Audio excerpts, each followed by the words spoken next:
चलो, next up is amendment in your ITC. बराबर है। एक ये एक्चुअली अमेंडमेंट सीए इंटर पे आना चाहिए नहीं आना चाहिए, डिस्प्यूट है, बट ठीक है, दिया है तो पढ़ लेंगे। Clarification regarding availment of ITC in respect of common input services. Input और कैपिटल गुड्स की बात नहीं चल रही है। Procured from a third party but attributable to both HO and BOs. बराबर है।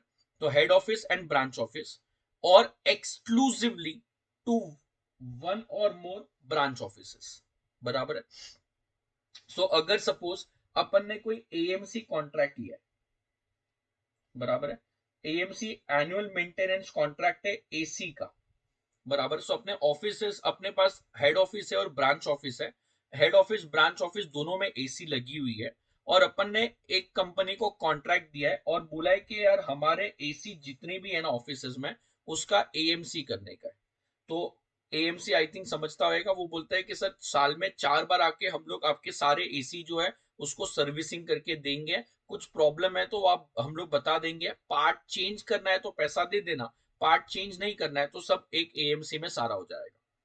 तो 1 लाख रुपए का मैंने एएमसी का कॉन्ट्रैक्ट साइन किया है। 18,000 उसके ऊपर जीएसटी है, और एएमसी एसी से रिलेटेड है, जो एसी अपने हेड ऑफिस में भी है और एसी अपने ब्रांच ऑफिस में भी है। बराबर है। तो उसका आईटीसी कैसे मिलेगा? So issue whether head office can avail ITC in respect of common input services procured from a third party but is attributable to both HO and branch offices or exclusively for one or more branch offices। तो यहाँ पे question ये है कि जो contract है वो HO ने साइन किया है, अज्यूम करो ना।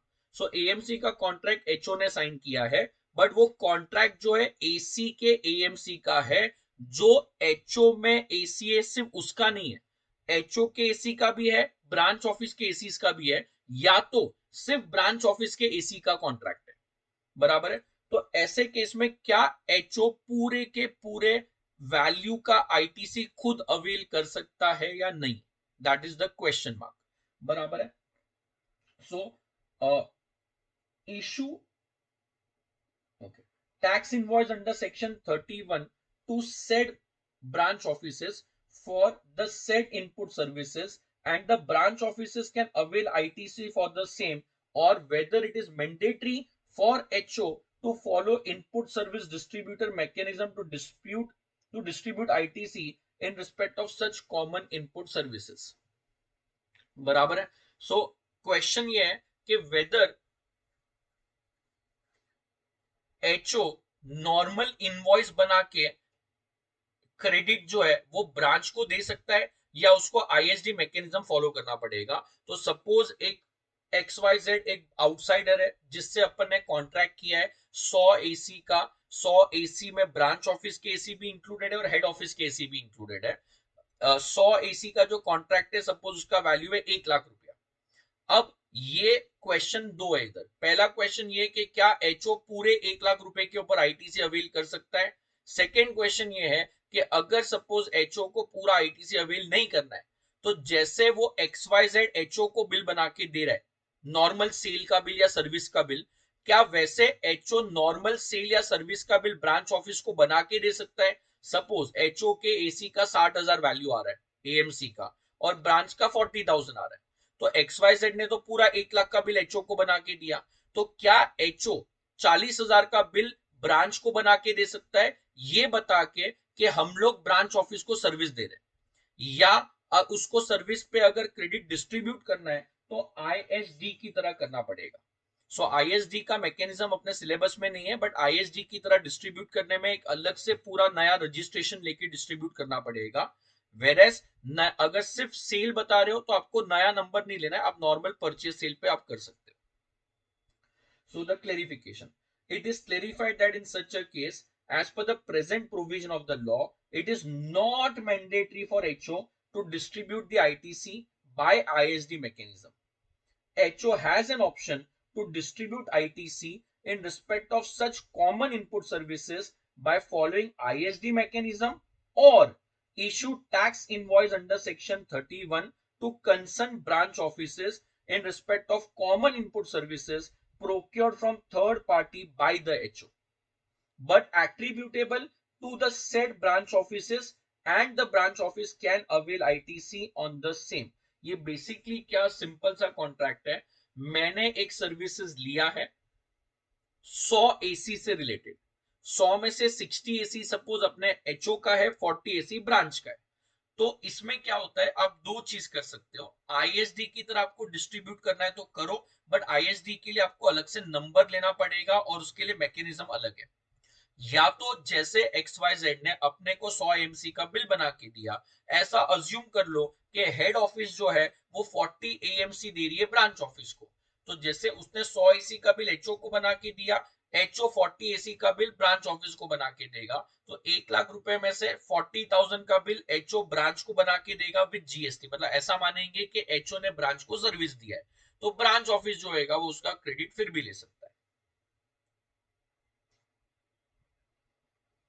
बराबर है। ISD mechanism can be opted only if the said input services are attributable to said branch office or have been actually provided to said branch office. In case of ISD mechanism is opted, HO is required to get itself mandatorily registered as an ISD. Similarly, when HO can issue tax invoice under section 31 to the concerned branch office only if common input service have been provided to the concerned branch offices, मतलब अगर कोई service exclusively branch office के लिए था और supplier ने मुझे bill बना के दिया एचओ को, अगर उसको मुझे डिस्ट्रीब्यूट करना है तो आईएसडी की तरह ही करना पड़ेगा।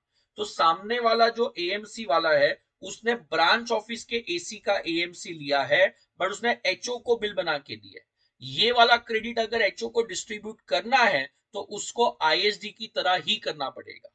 बट अगर वो एसी ब्रांच और एचओ दोनों को बिलोंग करता है तो वो नॉर्मल सेल इनवॉइस बना के, सेक्शन 31 का इनवॉइस बना के भी डिस्ट्रीब्यूट कर सकता है, आईएसडी नंबर का जरूरत नहीं है। वापस से पढ़ रहा हूं note, ISD mechanism can be opted only if the said input services are attributable to the said branch office or have been actually provided to the said branch office. In case ISD mechanism, HO को अंदर से number लेना पड़ेगा।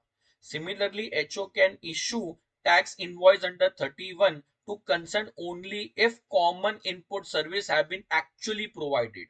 So अगर common services है तो invoice बना सकता है, exclusive है तो आपको ISD वाला रजिस्ट्रेशन लेना पड़ेगा।